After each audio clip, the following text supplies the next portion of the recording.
Doctor साहब, आपने जो अभी हमें जानकारी दी, इससे तो यही पता चलता है कि इस बिल से हमारे किसानों को पूरा लाभ मिलेगा। तो क्या ये भी है कि जो विदेशी ताकतें हैं, क्या वो भारत में अराजकता फैलाने का प्रयास कर रही हैं, या फिर कुछ राजनीतिक दल अपने स्वार्थ की पूर्ति के लिए किसान के प्रदर्शन को भड़का रहे हैं? आपने बहुत ही उपयुक्त प्रश्न उठाया।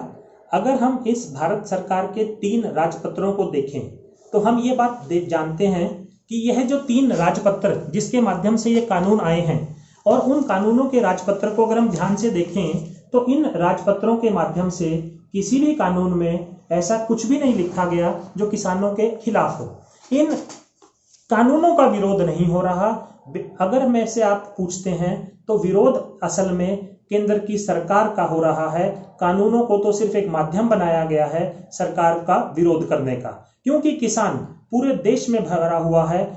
किसान उत्तर से दक्षिण तक, पूर्व से पश्चिम तक है, बट विरोध की जो कलह उग के सामने आ रही है वो मुख्यतः उन प्रदेशों से आ रही है जहां पे विपक्षी दलों की सरकारें हैं।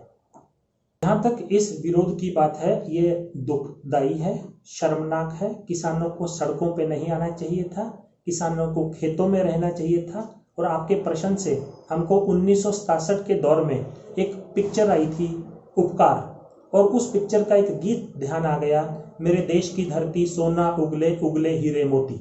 आज उस गीत को सार्थक करने के लिए, आज उस गीत को सच साबित करने के लिए भारत की सरकार ने ये जिस प्रकार से गंगा, यमुना और सरस्वती का पवित्र संगम है, यह 3 कानून नहीं, यह पवित्र संगम है किसान की भलाई के लिए, किसान की खुशहाली के लिए, देश के उत्थान के लिए, भारत को राष्ट्र शक्ति बनाने के लिए, भारत को आर्थिक ताकत के रूप में विश्व पटल पर उभारने के लिए भारत सरकार का यह प्रयास प्रशंसनीय है, काबिले तारीफ है। और जो ये सब कुछ घटना घट रही है, यह दुखद है और निंदनीय है।